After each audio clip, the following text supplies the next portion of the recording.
This in JavaScript is pure evil, but today we're going to master it. Let's go. This refers to the current execution context, which is always an object. The default context in JavaScript is the global object, which in a browser is called window. You can open a JavaScript console and just type this, hit return. It will return to you the window object, which if you expand it, you will see that it is absolutely huge and contains methods like alert and set timeout. So when you call alert, you are in fact calling window.alert. And you could type it that way if you wanted, but you don't have to type window, of course, because it is the default execution context. We could also check for equality like this and see that they're the same thing. In this video, I assume we are writing JavaScript to run in a browser where the default global context is the window object.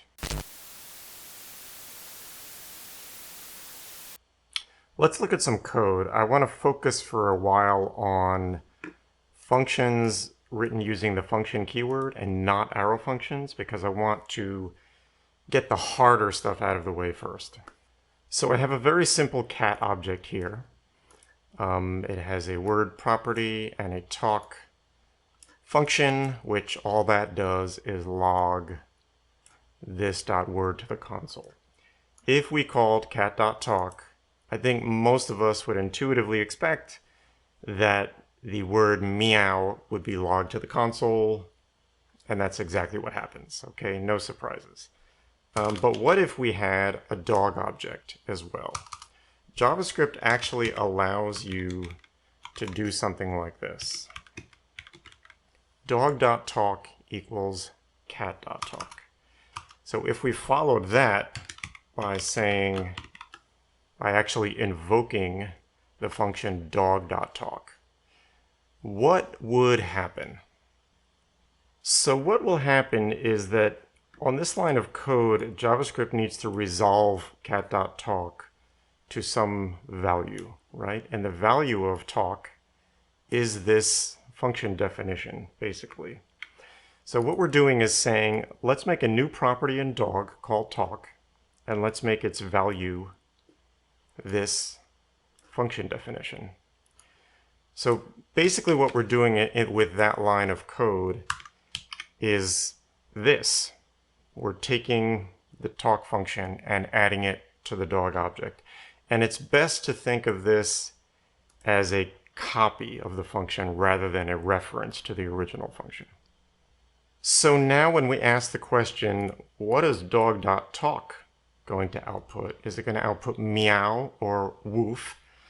Looking at it this way, we'd probably expect it to output woof, which is what it does. Now I show you this very simple example to make something very clear. If all I showed you was this cat object, and I said, what is the value of this going to be within the talk function, I have actually given you incomplete information. The context of a function depends upon how it is invoked at execution time, not where it is defined. This function is defined in the cat object. That's all well and good. This is the invocation. This is another invocation. And you've probably already noticed the pattern, which is in this case, within the talk method, the value of this is cat, object.method. And this syntax is actually called method invocation. And here we can say that the value of this within talk is the object that comes before dog, another method invocation. Let's define some terms. This syntax is referred to as method invocation. We're specifying an object dot method. This syntax is called function invocation. It's the name of a function all by itself no object is specified. As we saw in our previous example, our expectation here on the first one should be that the value of this within total salary is going to be employee. What about with function invocation? The value of this in your function is going to be window. It's just going to revert to the default global object. And that might be very confusing, that might be very counterintuitive, but one way to think of it is like this.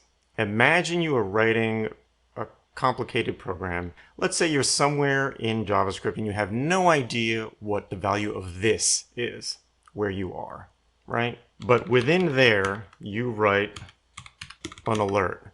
Do you expect that alert to actually work? Yes, you do. You expect it to create an alert in the browser. Why? Because we've seen already that alert is window.alert. So when you call alert, you're using function invocation, and yet you expect it to run within the context of the window object. Well, same with total salary. You've called it on no object. It's going to run within the window context. So when you think of it that way, maybe it's not quite so weird or so surprising. Callbacks are used all the time in JavaScript, so we should have kind of a mental picture of how they work.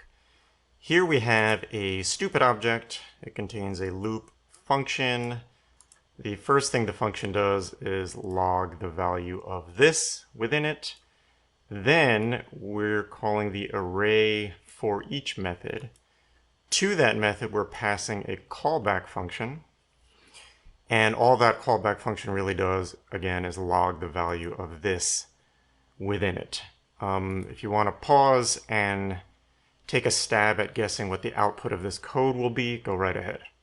Okay, so let's tackle line 4 first. I think that's going to be the easy part. I'm going to comment that out, run this code, and what gets output on line 4 as the value of this is basically the stupid object, right? It's not labeled stupid object, but it is the contents of the stupid object. So as we should have expected, when we call using method invocation here, we can expect this within the loop function to be stupid object. And that's exactly the result that we got. Now let's move on to the hard part, the callback. What is the problem with the callback? We've been saying so far that how a function is invoked is what's relevant. That's what we need to see and understand. Here, we don't get to see how this function is invoked. We pass it to the for-each method. We say, bye-bye, see you later, and then for-each somehow invokes it. So because we don't actually get to see the invocation, we have a problem. So in order to paint a clearer picture of what's happening here, I'm going to write my own for-each method. Okay, so here's my version of the array for-each method. It's called myForEach. I placed it onto array.prototype, which allows me to call this on any array object. What it will do is it will receive a callback function as an argument. It will iterate over the array that it was called on. And for each iteration, it will call that callback function that we passed to it, and it will pass to the callback function the current value of the array element that we're iterating over. Now, by the way, I'm not saying that JavaScript actually implements for each exactly this way. In fact,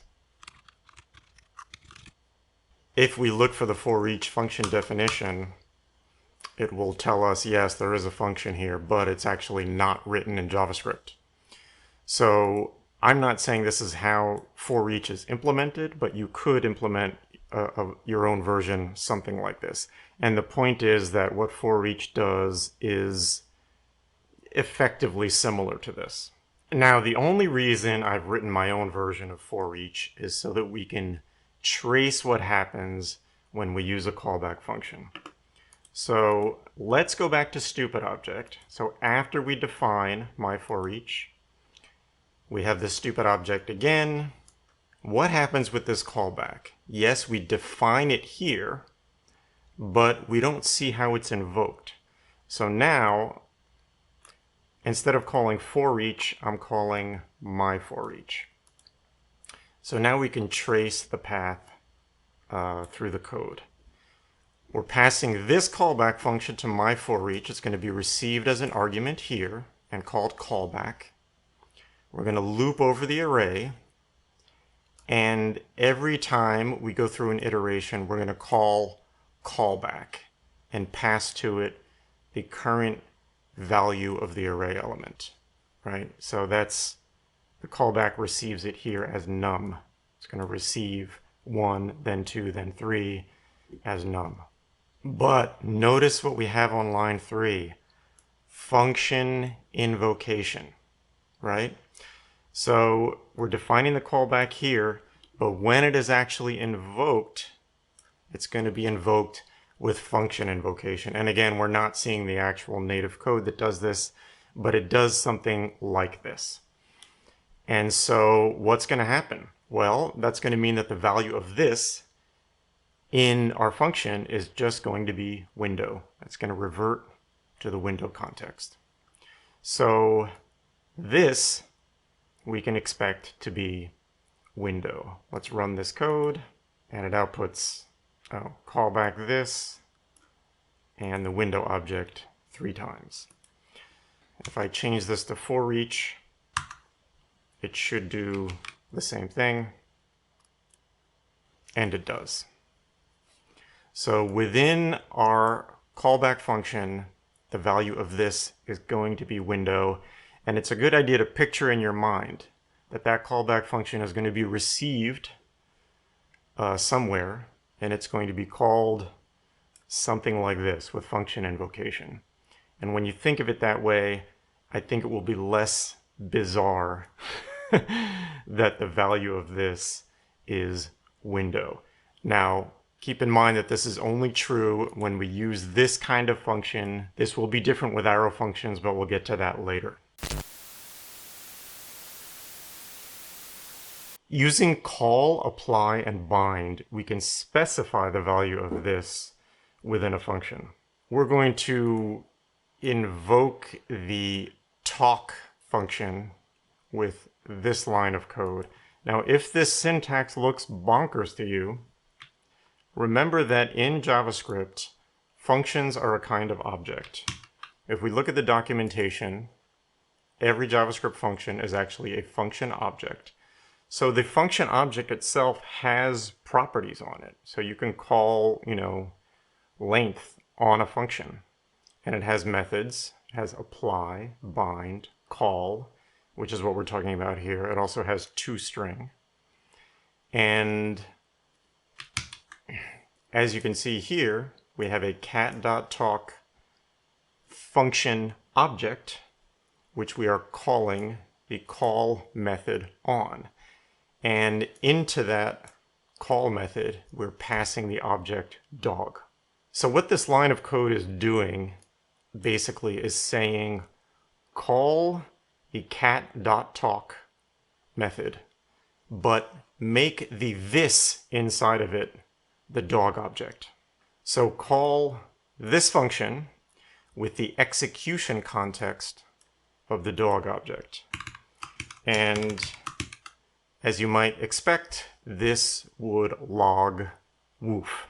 Call and apply are practically the same. It's just about how you want to provide your arguments as comma delimited or within an array. They both invoke the function immediately. Bind is different. It returns a function so that you can invoke it later. But the function it returns has its internal value of this preset to the specified object. Let's look at an example. We've seen this code before. We are using method invocation here to call stupid object.loop. So we can expect the value of this within loop to be stupid object. And we can expect the value of this within our callback function to be window. No surprises so far, but what if we added a bind this to our callback function? So this is our callback function. The bind this is kind of after it or outside of it. So the value of this here is the same as the value of this here. So we called stupidObject.loop with method invocation. This is going to be stupidObject in our loop function, meaning this here is also going to be stupidObject. So what this chunk of code does is say, return me a whole new function, but have the internal value of this inside of it preset to be, in this case specifically stupidObject, but more generally preset to be the value of this that is external to this callback function. And we're going to take the function returned to us from bind this and use that as our callback. So what happens if we run this now? Now it logs code hobo 3 times, because now within the callback, the value of this is the stupid object. So we're actually referencing stupidObject.name in here. Through explicit binding, we set the value of this that was external to the callback to be the same value of this inside the callback. In JavaScript, functions have their own value of this and therefore their own execution context. This is not true of objects. Let's imagine this code lives in the default execution context. So the value of this outside of the object is just window. What will example.context resolve to? Let's run the code and find out. And the answer is that example.context is just window. That may surprise you because this syntax resembles method invocation. But remember, context is just a property, it's not a method. And the fact that we've entered into an object here actually doesn't have any implications for the meaning of this. Functions have their own internal value of this, their own execution contexts. Objects do not. So example.context is just going to be window because this out here is window. Now down here, we do have a legitimate method invocation. So when invoked this way, with this kind of function, we can expect the value of this in here to be the example object. Let's confirm that by running it. And there we see the example object. Let's try a nested object. Here we have a person object, and inside of the person object we have a dog object. If I were to call person.sayHi, I would expect the value of this in sayHi to be person. So here I would expect it to return hi, Frank. But what if instead I invoke person.dog.sayHello? Pause the video, take a second, and see if you can figure out what that will return. And we're back. So this is also method invocation. We are invoking say hello in the context of the dog object. So when we run this function, this internal to the function is going to be the dog object. So when we reference this.name, we're talking about dog.name, which does not exist. We have a person.name, we don't have a dog.name. So this should return high undefined. Let's run that, and that's what we get. Let's look at a nested function now. So in my object, we have a function called outer, and inside of that, we have another function called inner. So pause and see if you can figure out what this code will log to the console. The first question this raises is, does the inner function have access to name, which is defined outside of the inner function? Let's just run it with that first console log. And we can see that yes, it does. But does this behave the same way? Does the value of this in here simply get inherited from the outside? And the answer to that is no. I threw this little curveball in there just to sort of confuse you or to make you think, but the value of this, as we've said before, is going to be dependent upon the way the function is invoked. And we can see here that the inner function is run with a function invocation. So we can expect the value of this in this function invoked this way to simply be window. Let's run this, and it outputs inner window. That's what we should have predicted based upon how the function is invoked on line 8. So far, I have been describing how functions work as if it's 2015. Most of us these days are probably using arrow functions. I just wanted to get the hard stuff out of the way, so the rest of this should be relatively easy. Arrow functions simply inherit the value of this from the external context. So you only need to know what the value of this is outside of the arrow function, and then you know what the value of this is going to be inside the arrow function. Let's look at some code first without any arrow functions in it. I'm calling myObject.outer here. This is a method invocation. So I expect this in my outer function to be my object. Inside of that, I have an inner function called with function invocation. I expect my this here to be window. So when I try to refer to window.name, it's not going to give me this. It's going to give me undefined. But what if I changed my inner function to be an arrow function? Well, now the arrow function just inherits the value of this from its context. So whatever the value of this is out here, it's going to be the same in here. So we have our method invocation. This, when we get inside of our function, is going to be my object. So this in our arrow function is also going to be my object. So now when I try to log this.name, it should give me Johnny. Let's run that, and there we go. It output Johnny. So this is a behavior that I think most coders would kind of intuitively expect.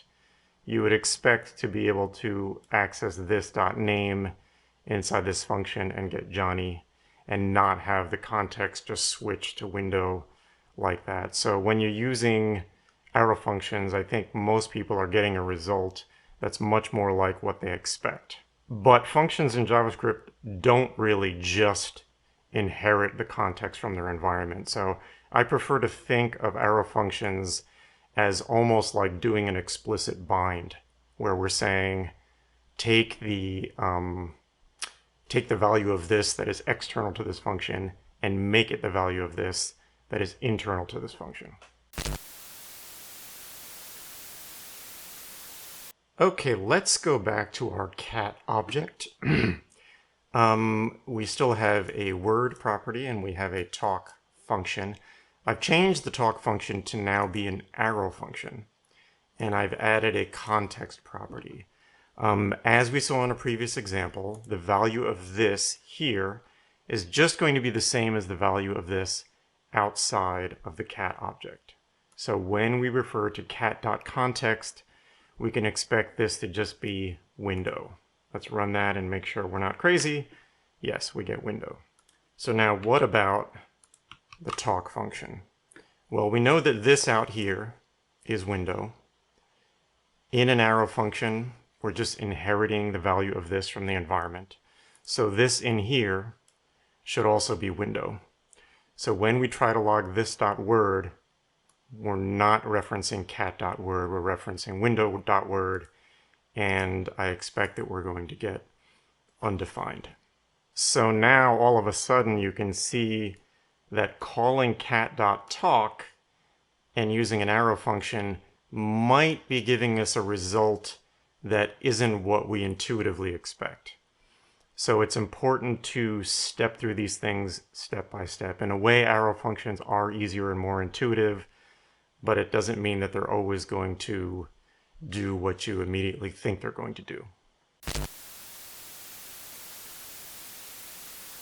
Now, in this example, I think you'll see why I like to think of arrow functions as very much like an explicit bind. It's as if we're explicitly binding the external execution context and making it the same as the internal execution context.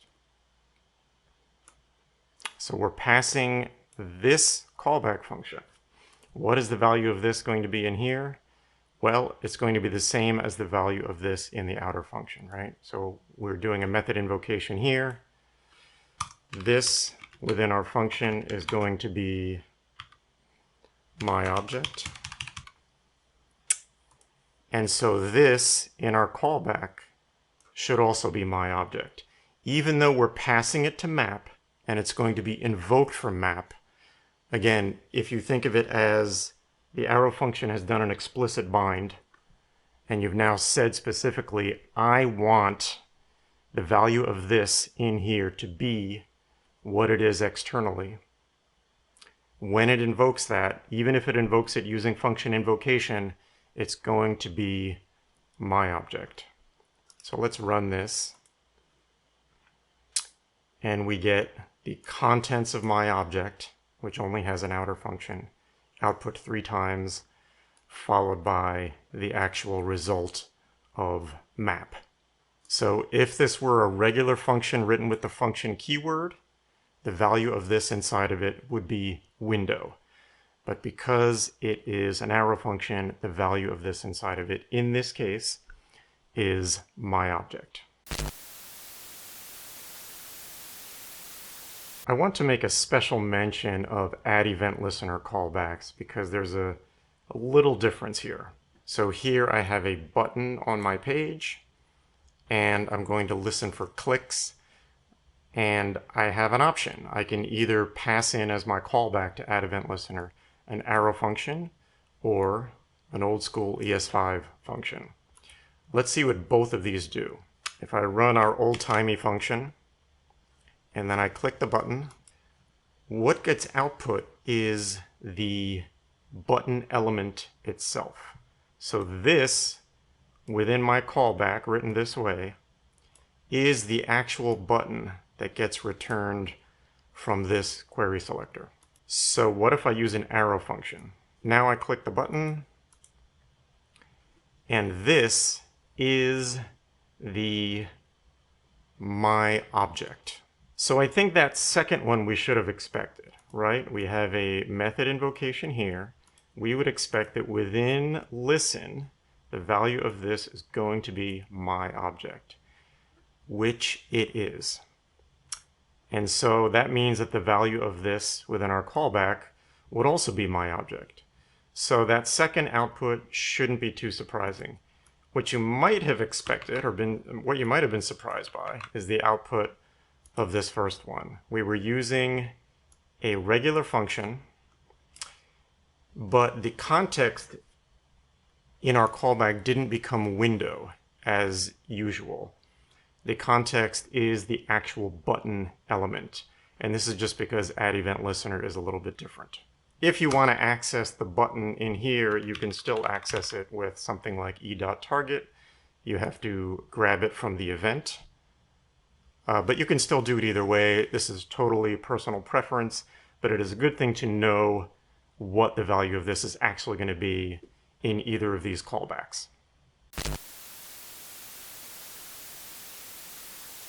All right, nerds, I dug up some interview-style questions from the internet, and let's see how we do. So this is the first example. Go ahead and pause the video and see if you can figure out what this code will do.